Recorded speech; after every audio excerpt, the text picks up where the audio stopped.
is our second lecture on Introduction to Novel. In this lesson, we will discuss the major elements of novel. Well, before I start with this lesson, I request you to all to like, share and subscribe to our channel and also press the bell icon for all updated lessons regarding English language and literature.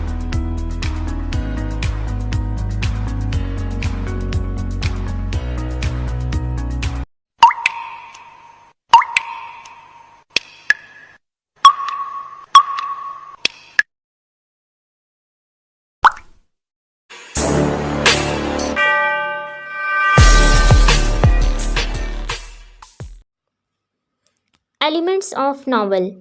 Elements of novel क्या हैं?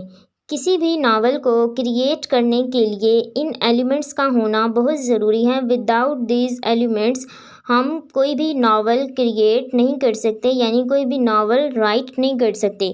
हमारे पास जो first element है novel का वो है characters. कि characters क्या होते हैं? किरदार। किसी भी नावल की क्रिएशन में करैक्टराइजेशन बहुत ज़्यादा अहमियत रखती है। करैक्टर्स कहते हैं एजेंट्स ऑफ स्टोरी, यानी कि ये एक स्टोरी के एजेंट होते हैं जो कि एक स्टोरी को आगे लेकर चलते हैं, जिनके बगैर कोई भी नावल अपनी डेवलपमेंट तक नहीं जा सकता। क्योंकि जब किसी नावल में करैक्टर्स ही ना हों तो राइटर का पॉइंट ऑफ व्यू किन के थ्रू दिखाया जाएगा। बाज़ औक़ात ये जो नावल होते हैं वो सिंबॉलिक भी होते हैं कि किसी चीज़ को सिंबल के तौर पे इस्तेमाल किया जाता है। एनिमल्स भी हो सकते हैं, बर्ड्स भी हो सकते हैं, ह्यूमन भी हो सकते हैं, कोई ऑब्जेक्ट भी हो सकता है जिसको कि एक एज आ करैक्टर के तौर पर दिखाया गया हो। वो फर्दर हम आगे इन डिटेल करैक्टर के लेसन में देखेंगे। नेक्स्ट हमारे पास है प्लॉट। प्लॉट क्या होता है? प्लॉट कहते हैं सीक्वेंस ऑफ इवेंट्स, जो हम लास्ट वीडियो में भी डिस्कस कर चुके हैं कि प्लॉट क्या होता है।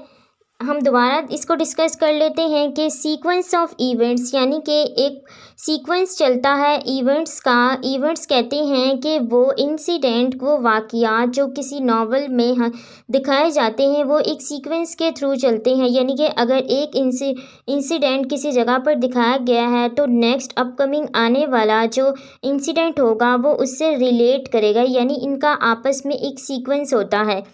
इसको हम प्लॉट कहते हैं, यानी एक स्टोरी लाइन। जब वो तमाम इवेंट्स यानी वो इंसिडेंट जो हैं मिलकर एक स्टोरी क्रिएट करते हैं, यानी एक सीक्वेंस में आ जाते हैं, तो हमारा वो प्लॉट बन जाता है। नेक्स्ट हमारे पास है point of view. Point of view एक ऐसा एलिमेंट है जो कि एक नावल के लिए बहुत ज़्यादा अहमियत रखता है। इसको हम कहते हैं नैरेटिव वाइज। मोस्टली हमने ऐसा देखा होगा कि जब हम कोई नावल पढ़ते हैं तो उसमें नरेशन दिखाई जाती है कि कोई वो स्टोरी नरेट कर रहा है। वो या तो फर्स्ट पर्सन नरेशन हो सकती है या थर्ड पर्सन, यानी कि जो राइटर है बाज़ औक़ात वो ख़ुद स्टोरी नरेट कर रहा होता है। जैसे कि अगर हम इसकी एक एग्ज़ाम्पल देखें तो हार्ट ऑफ डार्कनेस, इस नावल में फ़र्स्ट पर्सन नरेशन दिखाई गई है, यानी कि इस नावल का जो प्रोटैगनिस्ट है वो ये स्टोरी नरेट कर रहा है, यानी कि मार्लो। इसको हम कहते हैं पॉइंट ऑफ व्यू यानी नैरेटिव वाइज। नेक्स्ट हमारे पास है सेटिंग। सेटिंग क्या होती है? द प्लेस और type of surroundings where something is positioned और where an event takes place, यानी कि सेटिंग वो जगह होती है जिस पर एक नावल सेट किया जाता है। यानी कि अगर राइटर ने कोई स्टोरी दिखानी है तो उसके लिए वो किसी प्लेस को सेलेक्ट करते हैं जिसको हम सेटिंग कहते हैं, यानी कि जो तमाम इवेंट्स वो हमें वहाँ पर दिखाए जाएंगे, वो जिस जगह पर दिखाए जाते हैं इसको नावल की सेटिंग कहा जाता है। जैसे कि अगर हम एग्ज़ाम्पल के तौर पे देखें तो टेस्ट ऑफ द डबरविज नावल है जिसकी सेटिंग एक वैक्सिस में रखी गई है।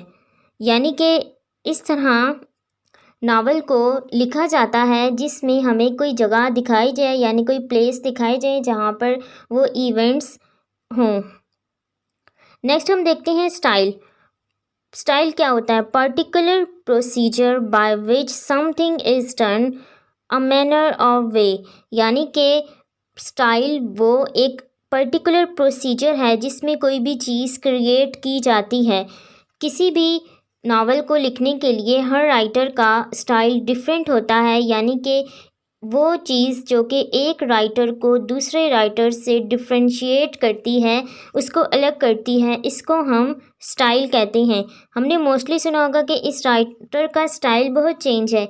स्टाइल इसी चीज़ को कहते हैं जिसमें कि वो किस चीज़ को, जो उनकी मैनेजमेंट है अपने नावल को, अपने करैक्टर को अरेंज करने की, वो किस तरह होती है, इसको हम स्टाइल कहते हैं। लास्ट हमारे पास है थीम। थीम क्या होता है? Theme is a central topic, subject और मैसेज। क्योंकि किसी भी नावल को दिखाने के लिए या उसको क्रिएट करने के लिए राइटर के पास कोई पॉइंट ऑफ व्यू होता है, कोई मैसेज होता है, कोई सब्जेक्ट होता है जिसको लेकर वो अपना थीम क्रिएट करते हैं, उसके बाद उस पर वो नावल लिखते हैं। इसको हम थीम कहते हैं, यानी उसका मैसेज कि वो अपनी ऑडियंस को क्या कहना चाह रहा है। अगर हम एग्जाम्पल के तौर पर देखें तो पोस्ट कॉलोनियल के थीम पर जो नावल लिखे गए, जैसे कि heart of darkness, things fall apart, इस तरह के जो नावल हैं, इसमें पोस्ट कॉलोनियलिज़म को दिखाया जाता है। यानी पोस्ट कॉलोनियलिज़म का थीम इस नावल में हमें दिखाया जाता है।